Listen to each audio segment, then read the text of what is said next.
Hi all, I'm Stephanie Judge, and I manage conservation projects like real estate acquisitions and site restorations for the Nature Conservancy across Wisconsin. I also hold a professional degree in landscape architecture from the University of Wisconsin-Madison, where I focused on integrating principles of ecological restoration into all of my project work. One of those restoration projects is showcased at Shiwaukee Prairie along the shore of Lake Michigan between Milwaukee and Chicago. This area, part of the Shiwaukee Prairie, Illinois Beach Lake Plain, is designated as a Ramsar wetland of international importance for its globally significant biodiversity. At over 4,800 acres, this area comprises the largest near contiguous stretch of conservation land in all of southern Lake Michigan, and it's home to thousands of plants and animals. But all isn't perfect, and one key site that historically functioned as a critical groundwater recharge area for one of the most diverse parts of the preserve had its wetlands drained over the last century. So TNC set about buying the land and then commenced an intensive restoration project. Here's a photo of what one spot on the property looked like before we got started. First, we had to remove invasive and undesirable trees and shrubs before we could fix the hydrology. Then we had to fill nearly 2 miles of ditches and control almost 3 miles of drain tile so the water level could rise once again instead of just running off. It's a pretty stunning transformation, right? And so while it's crucial that organizations like TNC and others have the support we need to do large-scale land protection and restoration like we've done at Shiwaukee, you might be wondering, what can we as individuals do to help? When it comes to nature, every little bit helps, and you don't need hundreds of acres of land to make a difference. In fact, we can and should start in our own backyards. I think it goes without saying that most of us want to see birds and butterflies in our own yard, but we often don't know how to go about restoring habitat out of lawn or masses of invasive brush. We also want our yards to look nice and still provide space for certain outdoor activities. But most of us also have underused and overlooked areas that are perfect for restoring to wildlife habitat. So with this in mind, I'm going to share with you the most efficient process you can go through to install great bird and pollinator habitat with a little bit of hard work and just a few years of patience. This guide will help specifically with restoring an entire yard, but you can also tackle smaller gardens and borders using the same techniques. Check out the additional materials on the page for more tips and tricks, as well as resources for finding native plants in your area. So here's a look at what my own yard and house looked like when I bought the property in 2015. It's a typical urban landscape with non-native turfgrass lawn, Colorado blue spruce, and a hedge full of invasive shrubs. In 2016, I cut down these trees, removed the hedge, and killed the lawn. And just a few years later, this was the view of my property from that same vantage point. I converted the slope above my home to a pocket prairie that provides habitat and food for birds, pollinators, and other native species in 4 years. This planting also helped handle the water issues I was having in my basement because the deep-rooted plants absorb so much rainwater. Why should you care about taking action on your property? Because we can all make a difference in turning around the trend of declining bird and pollinator populations. We can restore lost habitat, decrease fertilizer and pesticide use, work to prevent window collisions, and keep domestic cats indoors. We can also address climate change now, and if we do, science tells us we can improve survival for thousands of species at risk. According to the Department of Geography at the University of California, Santa Barbara, turf grass covers 3 times more land area in the US than our largest irrigated crop, which is corn. And each year, we water lawns enough to fill the Chesapeake Bay. Residential water use for landscaping almost always exceeds indoor use, and so transitioning to natives can really help save water. The department also calculated that we put over 2.4 million metric tons of fertilizers on our lawns annually, which contributes to water pollution. Not to mention all that regular mowing, which burns fuel and contributes to climate change. So my real goal here is to help you consider traditional lawn as a planting strategy you use sparingly and with purpose so you can give unused area back to the birds and the bees. This image shows a pretty standard formula for adding native plants to a lot more yards. Set a fence-to-fence lawn, install native seed mixes around the perimeter to create privacy and habitat. And I'll come back to this strategy, planting your perimeters, again later. So let's get to our yard restoration process. This is a view of my own property the first year I owned it in 2015, and I'm going to return to this view repeatedly for the rest of my talk. Woody removal should come first. Clear your slate and get overly mature, invasive brush out of your way. This is really about preparing your palette. Invasive species are all too common, and it's important we remove them so they don't overtake our native habitats. Some really bad and really common invasive brush species include buckthorn and honeysuckle shrubs, as well as barberry and burning bush. These are two of my favorite resources for identifying invasive weeds and understanding how to effectively control different species. Part of creating habitat for pollinators is understanding what we're starting with, both good and bad. And a link to the invasive plant field guide is available on the page. And I also really love this book. It's Invasive Plants of the Upper Midwest, and you should find a link where this book can be purchased. Here are the key tools for woody removal on smaller sites. Much of the work can be done with hand tools like loppers, a bow saw, and pruning shears. The photo at left shows my husband holding a standard brush saw with a blade much like that of a standard miter or circular saw.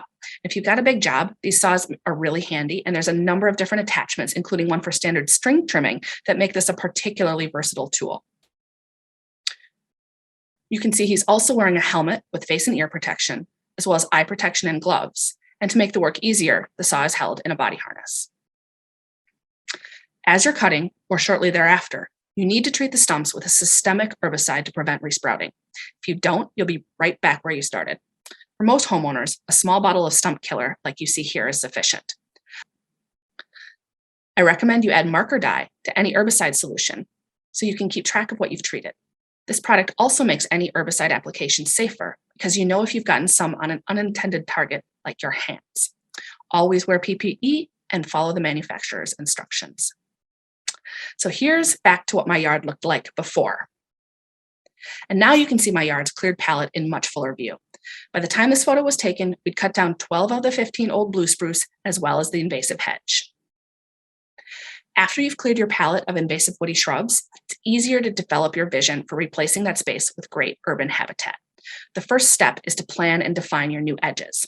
Try to think about how your lawn can serve a purpose, whether for a children's play area or simply a mowed trail that perhaps separates your foundation beds from your pocket prairie, as I have at my house. Get out some garden hoses and lay them out to help visualize the future edges of your native planting area. Lay them in the sun first so they soften and help you make smooth lines. Leave the hoses in place and look back at them for a week to make sure you really like the lines you created. I would be remiss if I didn't tell you to check into your municipality's ordinances, and if policies are prohibitive of native landscaping, then please work to change them. In the city or suburb where neatness is key and a lack thereof is what's driven some regulation against native plantings in the past, I think installing a clean, defined edge, like you see in these photos, is worthwhile, but it's not required. If you're going to install a defined edge, spray paint a line along your hose, and then call Diggers Hotline at 811 or file a report online at least 3 business days in advance of your digging to search for underground utilities. Consider renting a bed edger, like you see in the photo at right, to make the process simpler.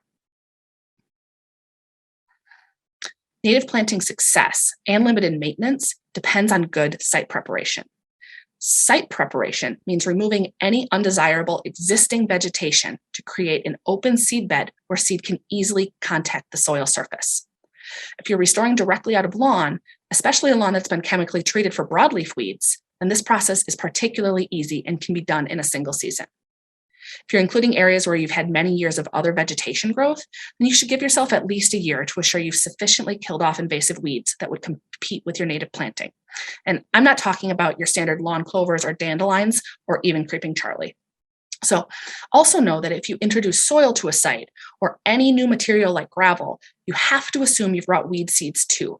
And so if you just plant your native seed on top of that new bare soil, you're inevitably creating more work and risking your end result. So just be patient and give yourself a season or two to watch for and kill weeds. This is where cover crops come in. Cover crops like annual rye are a cheap and simple way to hold soil and green up a site as you watch for weeds and strategically treat them, or to include when ultimately installing your native mix, because a cover crop will germinate and grow much faster than your native seed to hold everything in place when you're dealing with a sloped area or a water flow zone. Erosion mats are also an important deal if you're planting on a slope or in an area where water channelizes and flows. The photo at right shows a garter snake basking on some natural fiber erosion mats.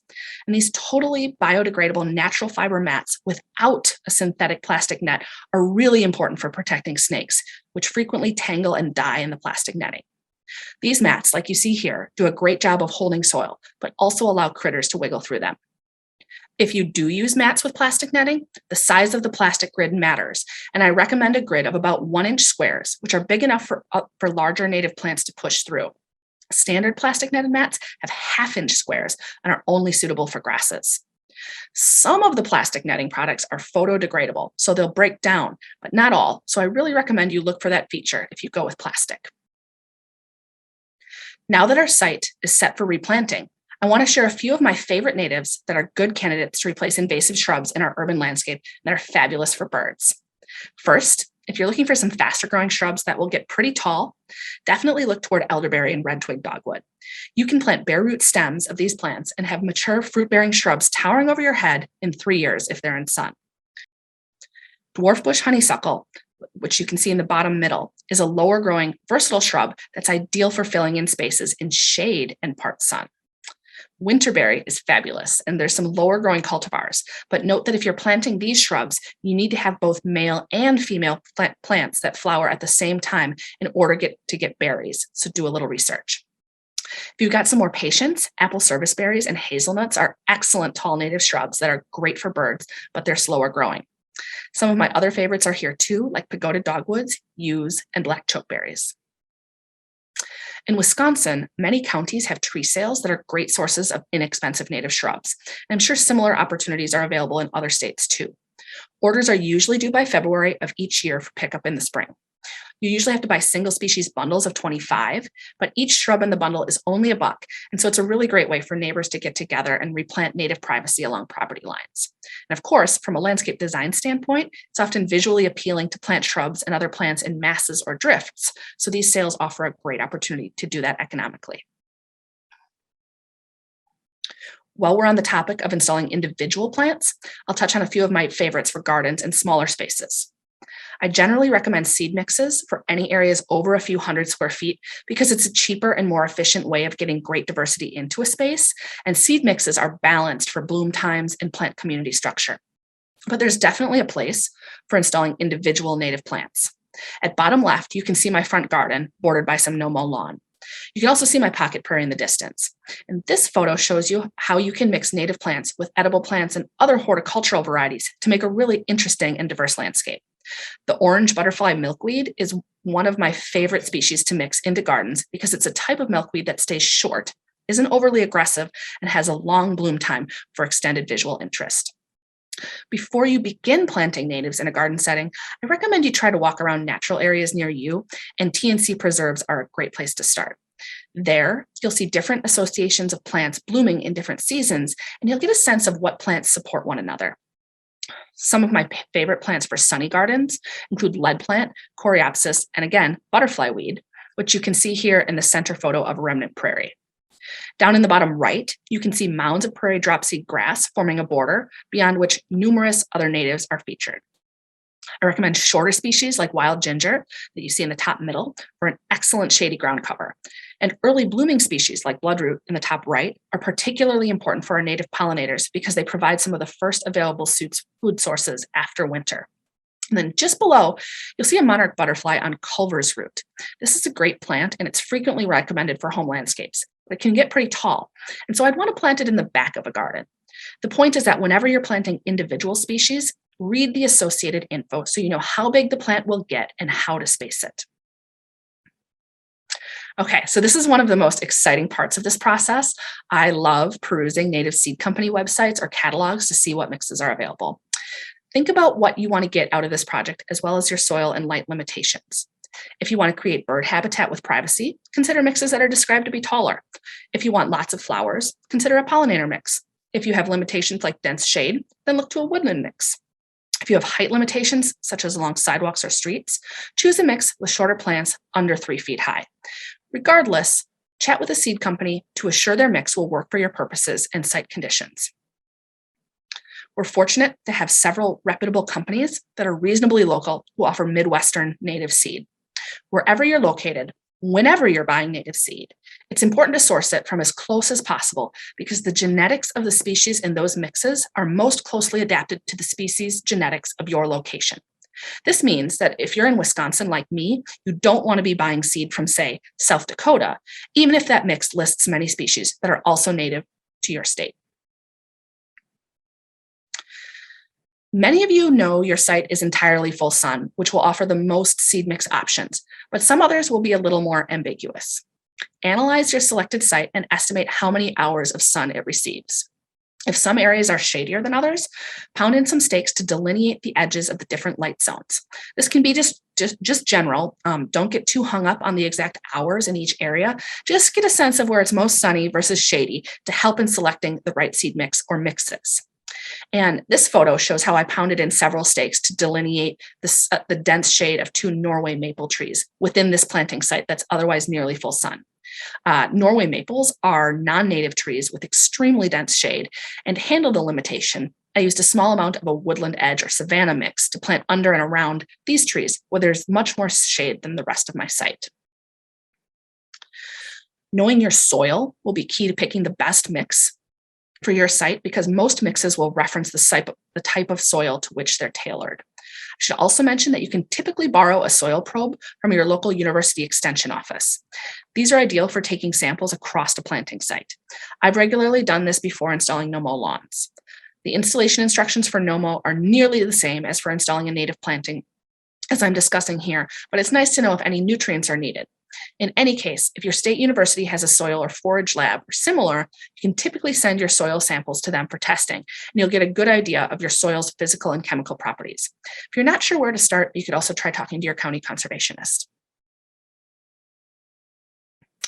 Native plant mixes are developed to serve many different purposes, and as such, many are classified into different height categories. For example, I used a low-growing prairie for clay soils for my primary pocket prairie mix on a corner along sidewalks. Even then, a few of the species in the mix would have gotten closer to 4 feet tall, and that was too high for my site. So the seed company I worked with swapped out those species and added in more short species. So let's get back to the steps in the restoration process. And for many of you who are simply coming out of a traditional lawn, this might be where you start your own work. Here is that slope of my yard where I cut out all of the undesirable woody vegetation, regraded the site for drainage, and then stabilized the site with an annual cover crop. In this photo, you're seeing the site late that season when I decided I was ready to proceed with my prairie planting. There were some standard agricultural weeds in the soil I'd introduced, but nothing noxious. So now that I knew I wanted to plant before it snowed in the fall, my next step was to kill the annual rye cover crop and any other weeds with a broad spectrum herbicide like glyphosate. And I do want to openly address the fact that herbicide, and especially glyphosate, has become controversial. While non-chemical methods for controlling invasive species are always preferable, if possible, there are specific situations in which herbicides provide a critically important management tool for land restoration in natural areas. Non-chemical alternatives, such as digging or pulling up roots or smothering large areas of invasive plants, are infeasible for large projects and can also be very damaging to the site and native species we want to maintain. Non-chemical methods are also ineffective when dealing with certain species of invasive weeds that readily resprout from even tiny root fragments left in the soil. So when TNC staff and contractors we hire apply herbicide, we strive to do it in the most targeted and selective means possible while using the lowest amounts of product that will achieve the desired conservation goals. And maybe most importantly, as a restoration proceeds, the use of herbicides diminishes rapidly as target weeds decline and native plants take hold. Further, native plantings don't require regular broadcast applications of herbicides or fertilizers like a lot of the other plantings we are restoring out of. You'll see the effects of the herbicide application within about 10 days. And if after 2 weeks you're still seeing green, retreat any areas you missed. Within about 3 weeks, much of the grass and existing vegetation will be disintegrating, and you'll likely start to see some bare soil through the thatch layer. Use a metal garden rake to begin removing any excess vegetation that's easy to pull away. Ideally, you'll now have a reasonably bare surface, but you can further refine your seed bed by using a dethatching rake like you see at the bottom left, to expose as much soil as possible. You don't need to dig or till, but you do need to see the soil over most of the planting area. By now, you're also going to have measured the square footage of your native planting area and ordered an appropriate amount of seed. Don't overorder. The mixes are carefully designed for coverage, and so you don't need to put down an excess for success. And this photo shows how my site looked the day that I actually sowed my seed. You can see I have a garden hose out in the middle, delineating my shade zone that I'd staked prior. I also had erosion mats all set and ready to roll out. I recommend planting your native seed in late fall or early winter, and ideally just before it's going to snow, or even after a light snow if you're not using erosion blankets. By sowing seed onto bare ground during the dormant season, you're letting the freeze-thaw action of winter help you create optimal seed-soil contact, and you're setting your seed up for success because the spring rains will keep it moist as it germinates and begins to grow. Furthermore, by planting just before a snowfall, your seed will be safely covered and packed down, so less will be eaten by animals or blown away. When planting, follow all instructions provided by the seed company. So this is my site after I'd spread my seed and then rolled the erosion blankets over the top. In this case, I had also mixed some annual rye in as a cover crop along with my native seed mix. The seed company can help you determine the right amount of rye for your square footage, particularly when mixing it with your native seed. And there at the bottom, you can see my daughter using a roller to pack down the seed, soil, and mats on a site. If you can roll out your site, it never hurts to press that seed into the soil more. But this, of course, doesn't really work on big sites, and that's why we typically rely on snow to do that for us. So now that you've seen the native seed installation process play out, I want to take you back to the beginning to see where we started and then look at the progression year by year. I installed the native seed in the fall of 2016, and so here's a view of the site from this upper vantage point early the following spring before germination. And here's the site again later that same year in the middle of the planting's first growing season. During this first year, keep all of the new vegetation cut back to a height of 6 to 12 inches. You're doing this because native plants put most of their energy into their roots the first year. And so by keeping faster growing plants and especially weeds trimmed, you're assuring your tiny new prairie seedlings get enough light. No matter how well you've prepared your site, you can expect at least some weeds, and weeds grow very big very fast. So trimming keeps weeds like those I've circled from going to seed. A typical weed whacker can work. For my site, I put the string trimmer attachment on the brush saw my husband used to cut down our hedge. Here's the same prairie in year 2. Unfortunately, I didn't find a shot from that upper vantage point, but this is a similar view to what you've seen in earlier slides. The key in year 2 is to monitor the planting for bad perennial weeds and to kill them as appropriate, usually with a targeted herbicide treatment. You can also simply keep annual and biannual weeds trimmed so they can't complete their life cycle by setting seed. In the 3rd year, your planting is now mature enough to undergo a prescribed fire, which is the best way to remove duff and knock back any new woody shrubs or trees that have been planted by the birds or that were left in the seed bank. By burning or mowing, you set back the process of natural succession, which basically means you're clipping off or scorching any tree or shrub seedlings.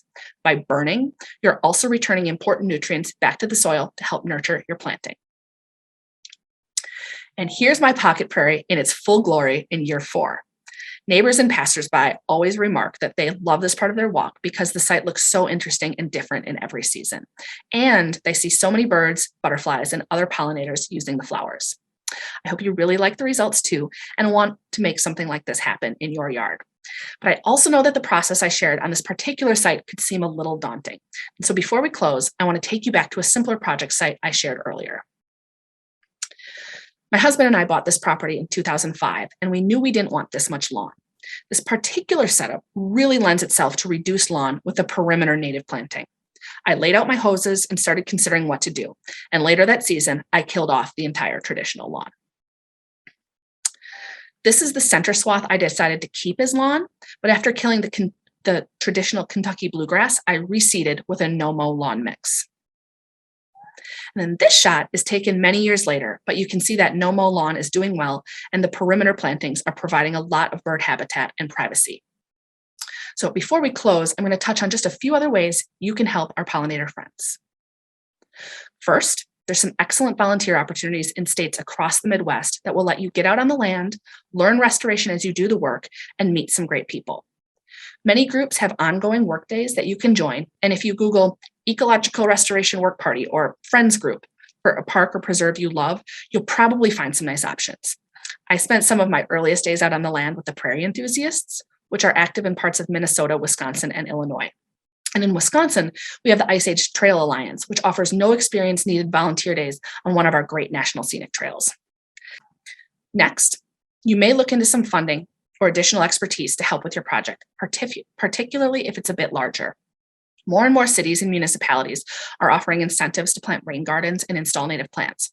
And for even bigger sites, check out the USDA's EQIP program, US Fish and Wildlife Services Partners Program, and any programs offered by your state's Department of Natural Resources.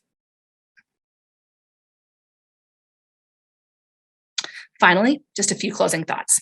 By all means, please consider limiting your lawn and incorporating natives into your landscape. Work with neighbors and across communities to expand impact, clear fence lines of invasive species, and replant natives.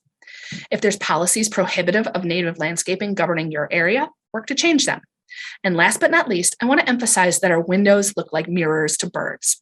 You probably can't see my dog staring out through that window, but the reflection gives you a decent view of my neighbors' homes across the street. And this effect is really tricky for birds. And there's estimates that at least 1 billion strike windows every year in the US, with most of those strikes ultimately being fatal, even if the bird flies away.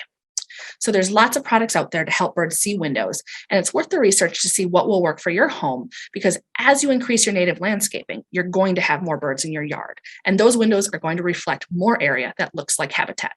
On my windows here, you're seeing marker stickers made by Feather Friendly, but there's quite a few options out there, so just do your research. And that's it. Thank you for your interest in turning your own yards into pollinator paradises. We all have a role to play when it comes to restoring biodiversity to our neighborhoods, something that's good for people and nature. I'm excited to see your own before and after photos, and I hope you're feeling good about going out, getting dirty, and getting this important work done.